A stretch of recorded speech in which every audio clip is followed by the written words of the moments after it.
The bar was quiet, the kind of stillness that settled over a place when something important was being said. The veteran's mandibles clicked nervously as he nursed his drink, his compound eyes fixed on the young journalist sitting across from him. Her antennae twitched with curiosity, waiting.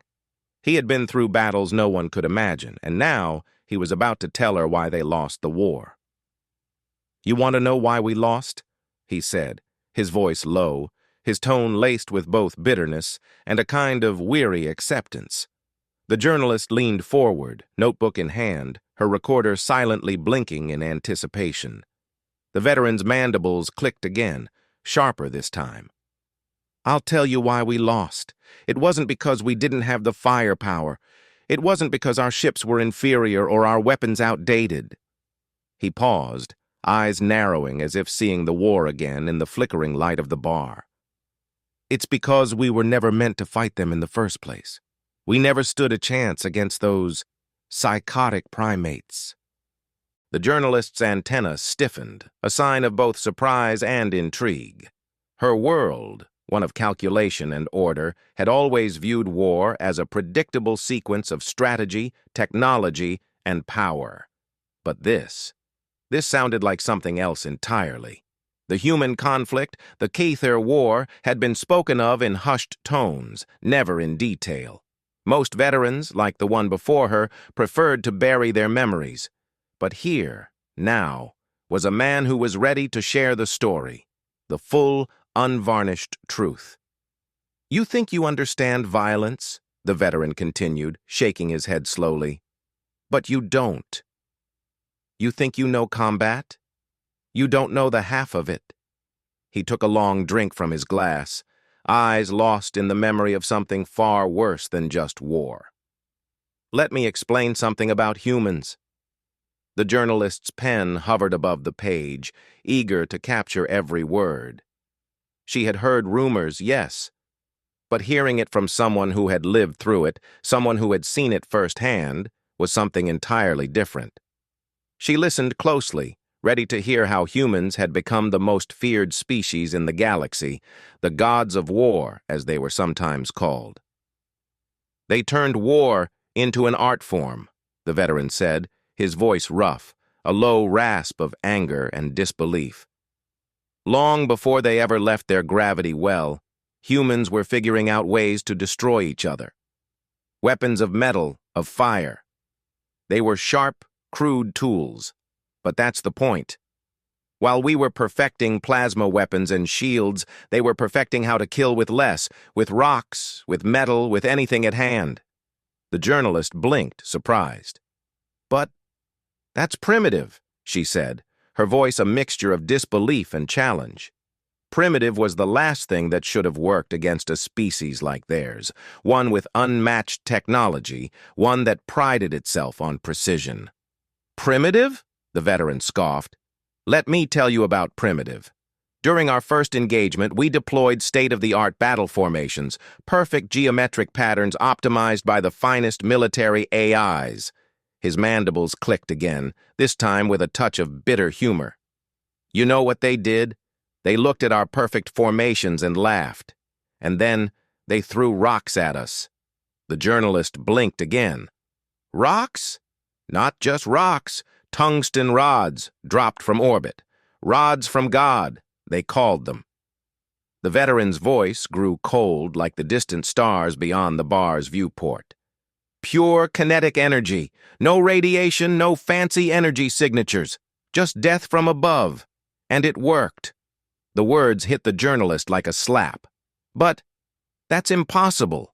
Rocks?" She tried to wrap her mind around it, the idea of advanced civilizations using primitive tools in warfare. It made no sense. But then again, that's what the veteran was saying. Humans had this insane ability to defy logic when it came to survival, and that was what made them so dangerous. "That's the thing about humans," the veteran said, leaning in, his voice dropping to a whisper, as if he feared others would overhear. "They don't just use what works, they use what shouldn't work. And make it work. We thought we had them outnumbered. 10 to 1. But humans? They're really good at fighting outnumbered.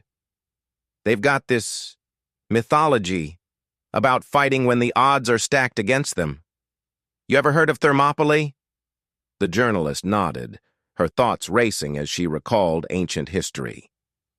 The humans call it a sport now, he went on, shaking his head, a dry chuckle escaping his mandibles. While we were developing combat doctrines based on pure logic, they were creating video games, tactical simulations. You know what a video game is? It's a game about war, combat scenarios, risk assessments. Every human child plays these things. The journalist's brow furrowed in confusion. But that's just simulation, not real combat. The veteran's eyes gleamed, dangerous and alive with the memory of it. You think it's just a game? You don't understand. By the time we met them, their entire civilization had spent more time thinking about how to win in combat, in any scenario, than our most brilliant military minds. And their civilians, they live it. They train for it. Their kids learn how to kill, how to strategize, how to win, all while having fun. A shudder ran through the journalist's thorax, but she was transfixed now. This wasn't just a war story. It was a study of human nature, at its darkest and most dangerous. But their technology, she began almost uncertainly. Technology? The veteran interrupted, a sharp laugh breaking through his gruff voice. They don't care about technology like we do. They'll use anything. A plasma rifle, a projectile weapon, a rocket, or even an old bow and arrow if it works. They don't just rely on technology. They use whatever gets the job done. The veteran paused, taking a deep breath. And that's the thing. They don't care about rules like we do, about symmetry, about perfection. Their ships? Brutal, over-engineered beasts. They don't care about sleek lines or efficient designs. They build ships that can take a beating. They throw armor on everything. They fight with whatever they can, and they never stop fighting. The journalist's pen hovered over her notes, trying to capture the rawness in his words. It wasn't just about the technology. It was about the mindset. The relentless drive to win, no matter the odds, no matter the cost. The veteran set his glass down, his eyes glistening in the dim light. And that's just the beginning. You want to know why they're the gods of war? It's because they treat warfare like an art, a puzzle, and they're the best at solving it. With that, the veteran fell silent. The bar hummed around them, the noise of conversation and laughter filling the space, but for a moment, everything was still. The journalist's mind spun with the enormity of what she had just heard. The human approach to war, their ability to see violence as both a tool and a game, was something the universe had never seen before. And she realized it was something they would never forget. The veteran took another sip from his drink, his eyes distant as he seemed to relive the battles of his past. The journalist, now fully captivated, leaned forward, her recorder quietly capturing every word. She had come for a story, but what she was hearing felt less like an interview and more like an education, one that would change everything she thought she knew about war, about strategy, about humanity. Let me tell you something about human ships, the veteran continued, his voice steady but heavy with the weight of memory. You might think their ships are simple, ugly even, not like the elegant vessels we build.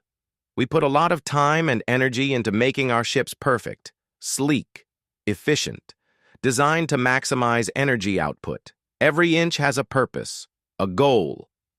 He leaned back, the dim light of the bar catching the sharp angles of his features. Humans? They don't care about elegance. They don't care about the perfect design. They just care about one thing, making sure it works. Their ships are these ugly hulks, just engines strapped to giant chunks of metal. They don't care how it looks. They care about how much punishment it can take. The journalist furrowed her brow, trying to imagine the image. So you're saying their ships are indestructible? The veteran's mandibles clicked, sharp and quick. Not indestructible, just resilient. They don't worry about making things sleek. They make things tough. Their smaller ships don't have all the fancy energy shielding we use. No, they just slap on layers and layers of armor. It's crude but effective. Their ships are designed to take hits and keep going, and that's what makes them dangerous.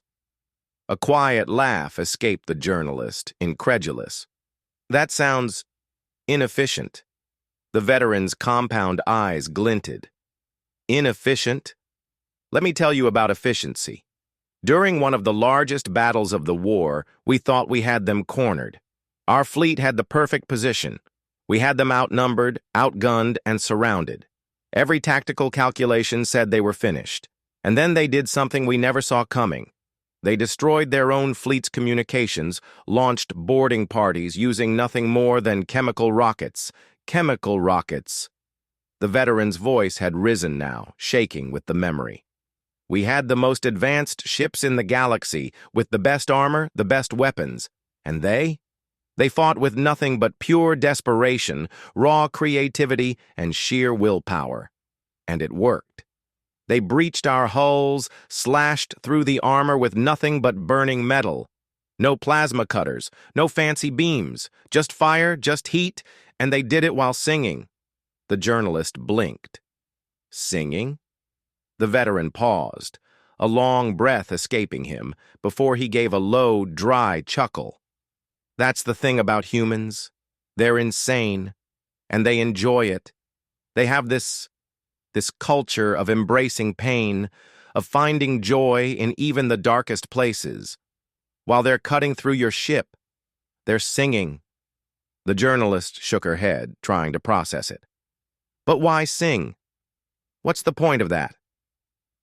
Because it's a reminder, he said quietly. A reminder that they're not just fighting because they have to. They're fighting because they choose to, because they enjoy the challenge, the puzzle of war, the strategy, and because they see death, destruction, and terror as a game they've mastered. The journalist shuddered involuntarily, the implications of the veteran's words sinking in. She'd heard stories of human violence, of their ability to take risks and survive against overwhelming odds. But this was something different. This was art in its purest form, a savage, brutal art that no one had ever dared to perfect the way humans had. But if they're so creative, she asked, her voice barely above a whisper, why not just end it quickly? If they're so good at it, why drag it out? The veteran smiled, but there was nothing pleasant about it. Because they don't just want to win. They want to break you, not just militarily, but mentally. They want to make you question everything you thought you knew about war, about your culture, about your own humanity. They want to break your spirit. He took a long pause, letting the weight of his words settle. That's what makes them dangerous, you see. Their creativity isn't just in their weapons or tactics. It's in their ability to manipulate your mind, to make you believe that you are the one who is losing even when you've got the upper hand. They know how to tear you down, and they do it with a smile. The journalist felt a chill run through her. And they did this to you? To your people? The veteran's eyes grew distant, as though seeing the horrors of the past flash before him once more. We thought we were prepared. We thought we had it all figured out. But they didn't just fight. They waged a war on our minds. They spread rumors, false stories, fear. By the end of the war, we had soldiers surrendering because they were convinced the humans could smell fear, that they could sense hesitation. And you know what? That wasn't just a rumor. That was a weapon. He finished his drink in one gulp, his mandibles clinking softly as the glass met the table. They didn't just want to destroy us. They wanted us to doubt ourselves, and they succeeded. The journalist felt her antennae twitch with unease, her thoughts racing. But surely their technological superiority had to count for something. What about their weapons, their ships? The veteran's eyes were sharp as he stared at her. You're missing the point, he said slowly. Humans don't see war as a means to an end. They see it as a challenge. They play with it. They experiment. And that's what makes them the gods of war. Not because they're the most powerful, but because they're the most willing to bend the rules. They'll use anything, and I mean anything, to win. They don't care how primitive, how backward, or how illogical it might seem. If it works, they'll use it. The journalist sat back, her mind reeling. She thought of her own species, efficient, ordered, and driven by reason. But humans? They were something else entirely. They didn't fight to win, they fought to challenge, to see if they could, in fact, overcome the impossible, and to enjoy it while they did. Do you think they'll ever change? She asked, her voice quiet now, almost as though she feared the answer. The veteran chuckled darkly, his eyes narrowing. No, they won't change.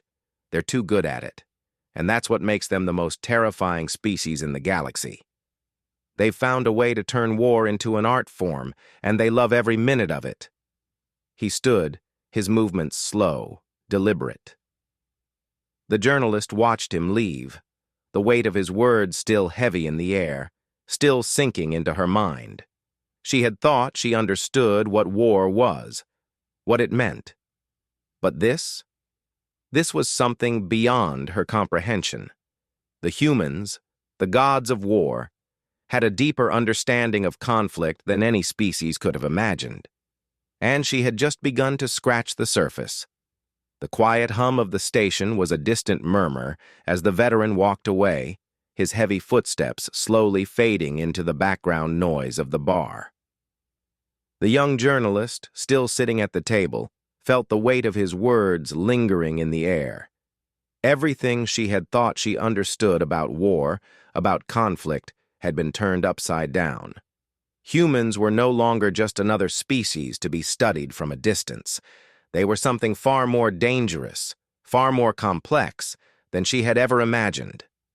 The bartender, a quiet, unassuming figure, refilled her drink without a word.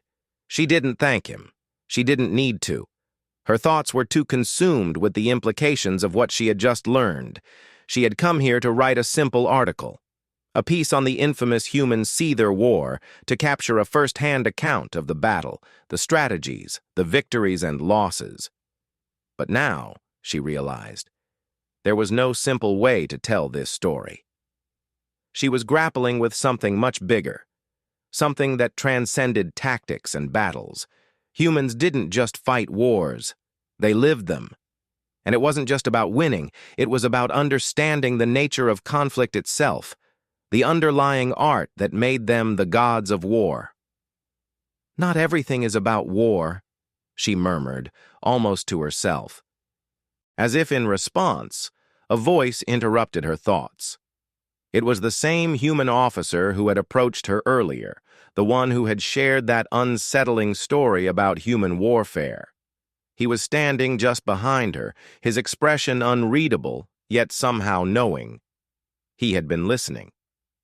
"You're right," he said, his voice low, almost too calm. "But it's about more than just fighting, too. It's about understanding why you fight, and knowing when to stop." The journalist turned, her antennae raising in curiosity. "When to stop?" she asked, skeptical but intrigued. The officer pulled up a chair, uninvited but with the air of someone who had earned his place. "Let me tell you a story," he said. "You want to know what makes humans different from other species? It's not just our ability to fight. It's our ability to stop." She shifted uncomfortably, not sure whether to continue listening. This man, like the veteran, was giving her answers she wasn't sure she wanted. "What do you mean, stop?" He sat back, as if the memory was a long-forgotten thing. "The pirate incident. You heard about it, didn't you? Pirates attacked a refugee ship carrying children, innocent civilians." The journalist nodded, recalling the news report she'd overheard earlier. The distressing images of the refugee ship, the reports of attacks on the helpless, it was all over the station's screens. "Yes, I heard. What does that have to do with anything? The officer's face hardened, and for the first time, she saw something cold in his eyes. Something that was both terrifying and resolute. Those pirates made the mistake of forgetting one of the most important rules of humanity. Which is? She asked, leaning in, her pen poised. He looked at her steadily, his voice a whisper now, full of weight. You never target the innocent. You never harm the vulnerable. And when someone does, there are consequences. The journalist's antennae twitched. What happened? What happened next was a show of true human power, he said, his voice still low but filled with a hard, iron resolve. Humanity doesn't just fight wars with weapons. We fight them with allies, with trust. We train others. We share knowledge. And we do everything we can to make sure our enemies understand one thing. When you cross certain lines, you don't just fight us. You fight all of us. He paused, as if letting the gravity of his words settle. The pirates thought they could get away with it. They thought they were attacking a defenseless target, a refugee ship. But what they didn't count on was how humans work together. By the time they realized their mistake, it was too late. The officer smiled grimly. Ships from every major power in the sector were already moving toward the Carina Nebula. And not because they had to, because they wanted to. Humanity had made it clear that if anyone hurt innocents, they would stand together. And that's when you see why we're dangerous. Not because we're the strongest or the most advanced, but because we know how to unite, how to bring people together. The journalist was silent, digesting his words. But why give them a chance to surrender? Why offer mercy? The officer's smile deepened, but it wasn't a comforting one. Because that's our greatest weapon. Mercy. He leaned forward, eyes glinting. That's why we're gods of war. We know how to strike, and we know when to hold back. The true power of humanity isn't just in destruction. It's in choosing not to destroy when we don't have to. The officer's words made the journalist pause. So, after all the fighting, after all the bloodshed, you still offer mercy? Yes, he said, his voice hardening again, because mercy isn't weakness. It's the ultimate display of power. We can fight, we can destroy, but we choose not to unless it's necessary. That's what separates us from every other species in the galaxy. The journalist shifted in her seat, feeling both repelled and awestruck by the officer's calmness. So, the pirates surrendered? They did, the officer replied, because they realized the rules had changed. And when they surrendered, it wasn't just to us. It was to every species that stood with us. The combined force that descended on them wasn't just human. It was our allies, the ones who knew that when humanity stands together, there's nothing we can't accomplish. The officer stood, his expression softening just slightly as he gazed out at the stars. We don't just fight because we can. We fight because we must, and we fight for those who can't fight for themselves. The journalist watched him walk away, her mind swirling with everything she had just heard. She had come to this station with one mission, to understand the human Seether war. But now, after hearing the stories of soldiers and officers alike, she realized that what made humanity the gods of war wasn't just their ability to fight, it was their ability to remember why they fought. To hold onto the values of mercy, unity, and trust, even in the most brutal of conflicts. And as she looked back at the stars through the station's viewport, she couldn't help but wonder, would the galaxy ever truly understand that? Or would they always see humanity as nothing more than primitive creatures in a violent universe? The journalist sat alone at the bar, her datapad resting on the table, the glow of the screen reflecting in her tired eyes. She had gathered enough material for a dozen articles, no books, on the complexities of human warfare, but none of it seemed enough. She had thought she understood conflict, both its brutality and its necessity. But the deeper she delved into the psyche of humanity, The more she realized that understanding war, at least in the way humans experienced it, was like trying to hold water in your hands. It slipped through your fingers, unpredictable, wild, and elusive. Her drink had long since gone cold. The bar was emptier now, the noise dimming to an almost respectful silence. The only sounds were the distant hum of the station's engines and the soft clink of glasses from the few patrons remaining. A voice interrupted her thoughts. "You look lost." The journalist turned to see the same officer who had spoken to her earlier. His eyes were softer now, less intimidating than when he had first sat across from her, but the weight of his words still hung in the air. He hadn't ordered another drink, but he leaned against the bar, waiting for an invitation. "You seem to have a lot on your mind," he continued, his voice quieter this time. "I know what you're thinking. It's a lot to process, but the truth is, war isn't the real problem." The journalist raised an eyebrow, her curiosity piqued despite herself. "Isn't it?" The officer gave a small, bitter smile. "Number war is just a symptom. The real problem is the cost, the price of victory." He paused, watching her carefully. "Humans may be gods of war, but we're also gods of sacrifice. We understand it in ways that most species never will." The words hung in the air, heavy with meaning. "Sacrifice?" she echoed. He nodded slowly, his expression unreadable. "That's right. Because every battle we fight, every conflict we wage, comes with a price. A cost that isn't just measured in lives lost, or cities destroyed, or ships blown to pieces.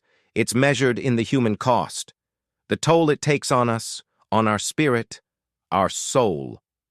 The journalist felt a chill run down her thorax. "And you think that's what makes you different? The ability to sacrifice?" The officer's gaze darkened, the softness in his eyes vanishing. "Yes and no. It's not just the ability. It's the willingness to carry that burden, the willingness to look back at the end of every war, at the faces of those you've lost, and still find a reason to keep going." He sat down beside her, his posture relaxed, but the tension in his words never left. "We're not just fighting enemies. We're fighting ourselves." The journalist shifted uncomfortably, the weight of his statement sinking into her. "I don't understand. What do you mean, fighting yourselves?" "Every time we go to war, every time we choose to fight, we have to ask ourselves, what are we willing to sacrifice? Who are we willing to become?" He exhaled slowly, the bitterness in his voice returning. "We know the price. We know what happens when victory becomes vengeance. We know what happens when you push too far. We've seen it in our history, in the wars we've fought, the lives we've destroyed." The officer's voice softened, his tone shifting from one of hard military resolve to something far more vulnerable. "But we keep fighting because we believe in something greater. We fight for those who can't fight for themselves. We fight because it's the only way to preserve what makes us human." The journalist was silent for a long moment, her mind racing. "And you think that's enough? That the cost of war is justified by some greater purpose?" The officer was silent too, as though weighing the very question. "I think—" He paused, his voice quiet, almost hesitant. "I think the cost is something we have to pay. Because if we don't bear that burden, then we risk losing everything we fought for. We risk becoming something worse than the monsters we fight." There was a long silence, broken only by the distant hum of the station's engines and the soft clinking of glasses. The journalist's antennae twitched with the understanding that she had finally reached the heart of the matter. It wasn't about how well they fought or how clever their strategies were. It wasn't even about the victories they had won. It was about the cost of it all, the price humanity paid for every war they fought, every battle they won. "What happens when you can't carry that burden anymore?" she asked quietly. The officer's gaze turned to the stars outside the station's viewport. That's the hardest part. When the cost is too high, when the sacrifices pile up and the weight becomes unbearable. Some of us break, some of us lose our way, some of us never come back. He stood, his eyes distant, and for the first time the journalist saw the deep scars etched into him, scars that were far older than his uniform. But we keep going, because we know that if we stop, if we let it break us, then we'll lose the only thing worth fighting for. The officer turned to leave, but paused at the door, his hand resting lightly on the frame. War isn't the real cost, he said over his shoulder. It's everything that comes after. The journalist watched him leave, her thoughts spinning. She had come here seeking answers about the human-seether conflict, about military strategy, about the art of war. But now she understood. The real story was not about weapons or battles. It was about what happened when the war ended. About the price of war, the toll it took on those who fought it, and the way humanity was forever shaped by it. Her fingers hovered over her datapad, but for the first time, she didn't know where to begin. She had her story, but the truth was, she didn't have all the answers. She only had questions, and for once those questions seemed more important than the answers. The journalist stood alone at the viewport, staring out into the vast expanse of stars that stretched endlessly before her. The station, with its sterile walls and flickering lights, felt far away now. The words of the officer and the veteran still echoed in her mind, as if they had become a part of the very fabric of the universe, woven into the cold, unforgiving reality of war. She had come to this station seeking answers. She had come to write about humanity's war with the Kether, the victories, the strategies, the battles fought on distant worlds. But in the end, what she had found was something far deeper, far more complex than she had ever imagined. The human ability to fight was undeniable. But it was their ability to carry the fight, to bear the weight of the decisions they made, the lives they destroyed, and the countless sacrifices they endured, that truly defined them. They were not just warriors. They were survivors, carrying the scars of every battle, every war, and every loss they had ever faced. And it was those scars, those invisible wounds, that made them the most dangerous species in the galaxy, but also the most tragic. She turned away from the viewport, the silence in the room now feeling heavier than before. She had written enough about the Kether War, the strategy, the tactics, the battles won and lost. But the real story, the story that had consumed her, was not the one of victory. It was the story of what happened after. What happened when the war ended and the soldiers returned to a broken world? What happened when the scars of battle faded but the wounds within remained? She gathered her notes, her thoughts still scattered and uncertain. There was no neat conclusion to her story. There was no clear moral, no easy resolution. There was only the brutal truth of what war did to those who fought it, and the fragile hope that those same warriors would find a way to heal. As she walked toward the door, the officer from earlier appeared in the hallway, his uniform still impeccable but his expression distant. He didn't say anything at first. He simply looked at her as if waiting for her to speak. "I don't know how to write this," she confessed, her voice quiet, almost uncertain. The officer nodded slowly, his gaze understanding. "You don't have to. Sometimes the truth isn't something you can write in a report. Sometimes it's something you carry with you." She met his gaze, finally understanding what he meant. There were stories that went beyond words, stories that lived in the spaces between the sentences, in the silence after the battle was won, in the lingering echoes of those who had fought. "I don't think I can ever fully understand what you've been through," she said, her voice filled with a rare sincerity. The officer's lips twitched into a faint, almost imperceptible smile. "You won't. No one can. But you've done something important. You've listened, and that's more than most people do." He turned and began walking down the corridor, his footsteps soft against the metal floor. But before he rounded the corner, he paused and looked back. "Do you want to know why we fight?" he asked. She nodded, though she wasn't sure she was ready for the answer.